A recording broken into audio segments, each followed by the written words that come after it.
Comprar una propiedad en Tailandia siendo extranjero es posible, es legal y es habitual.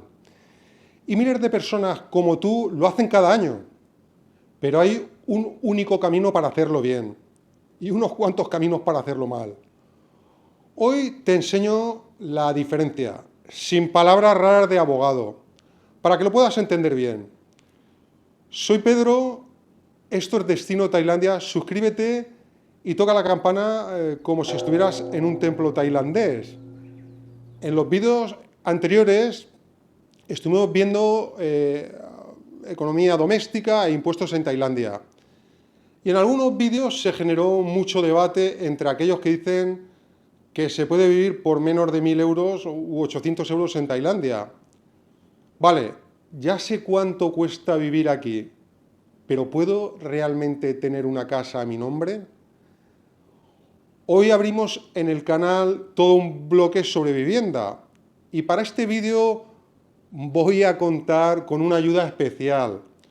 No es un experto, ni un abogado, ni un asesor inmobiliario. Es algo mucho más útil.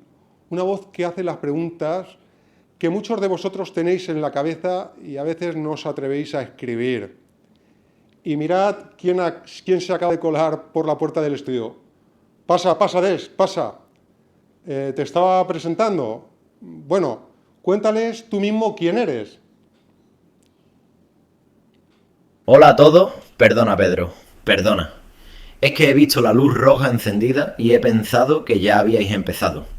Saludos también a los que estáis detrás de la cámara. Empiezo. Bueno, me llamo Desiderio, como mi padre y como mi abuelo. En casa siempre hubo un Desiderio, así que tocaba. Pero llamadme Des, que es más corto, y aquí en Tailandia nadie consigue decir Desiderio a la primera. Soy español, llevo casi 2 años viviendo aquí y todavía ando un poco perdido con muchas cosas. La verdad es que pensé que en 2 años ya lo tendría todo claro. Y resulta que cuanto más tiempo paso aquí, más preguntas me salen. Por eso le he dicho a Pedro que me deje meterme en algunos vídeos, para preguntar yo lo que muchos de vosotros también os preguntáis. Y como estoy metido todo el día en redes, sé lo que la gente piensa. Y mira Pedro, voy a empezar fuerte. Llevo 2 semanas leyendo grupos de españoles y guiris en Tailandia. Y solo veo historias de terror con este asunto de comprar una propiedad en Tailandia. Que si compras una casa y al año aparece un tailandés desconocido con un papel, acompañado de la policía, y se la queda y te tiran a la calle. Que si el dueño del suelo se muere y los herederos te echan al jardín. Pedro, dime la verdad. ¿Comprar aquí es tirar el dinero? No Des, no es tirar el dinero. Tampoco es un sueño imposible. Esas historias de terror existen y casi todas tienen el mismo origen. Gente que firmó cosas raras pensando que era el más listo de su calle. Hay un camino correcto y hoy vamos a recorrerlo paso a paso. Lo primero que tienes que entender es muy simple. La ley en Tailandia separa 2 cosas. El suelo y lo que se construye encima del suelo, para que nos entendamos.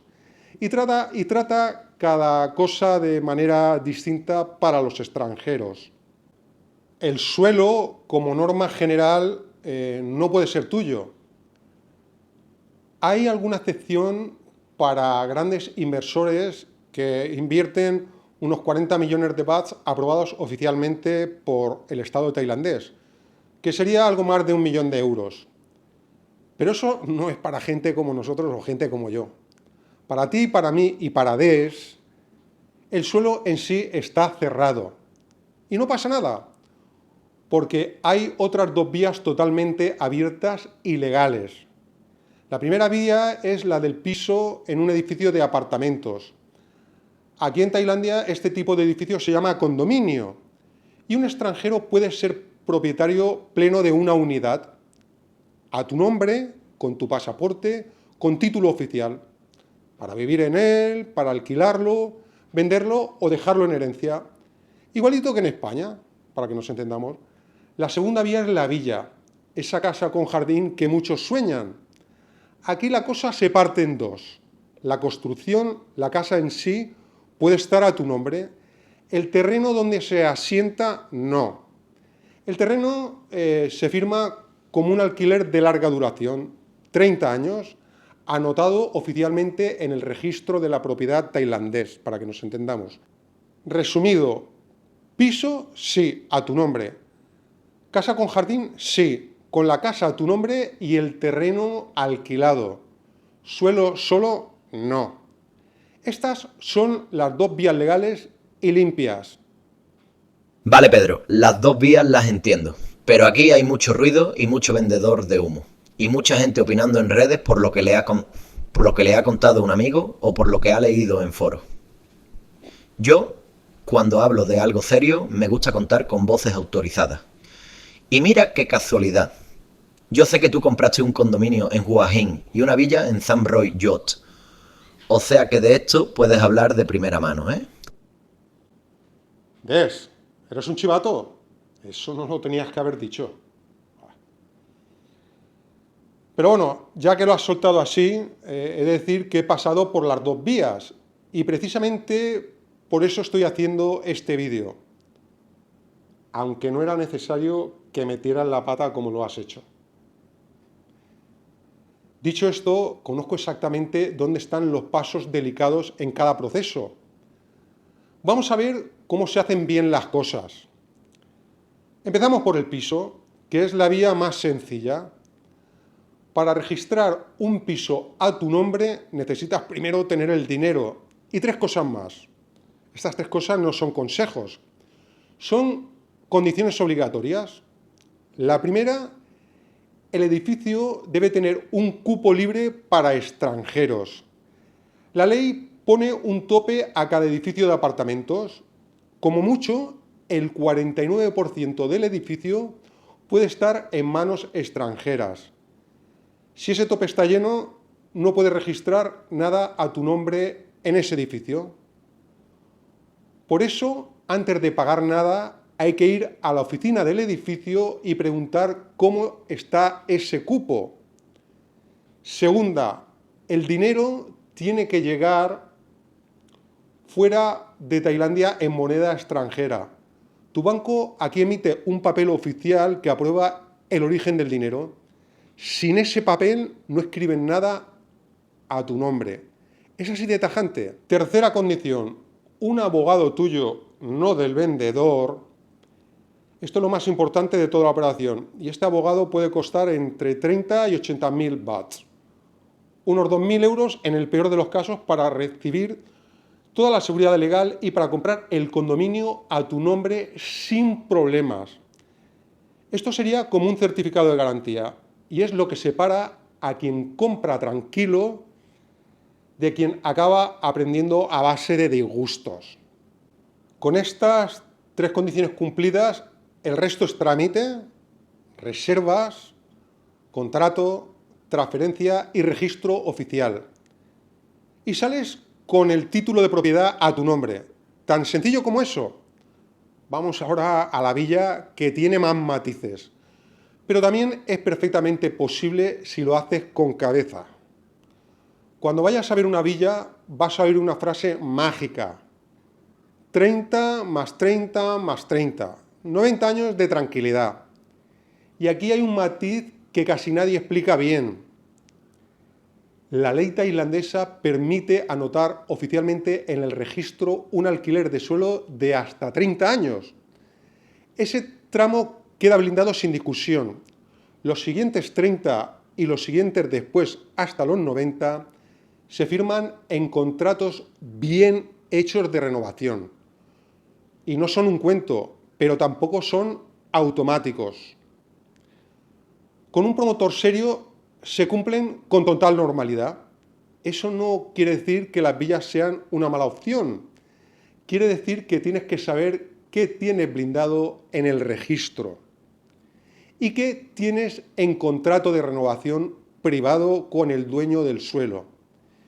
Y sobre todo, elegir bien con quién firmas. Si el promotor es serio, la documentación está clara y totalmente legal, y si tu abogado revisa cada línea, la villa es una decisión perfectamente sensata y segura.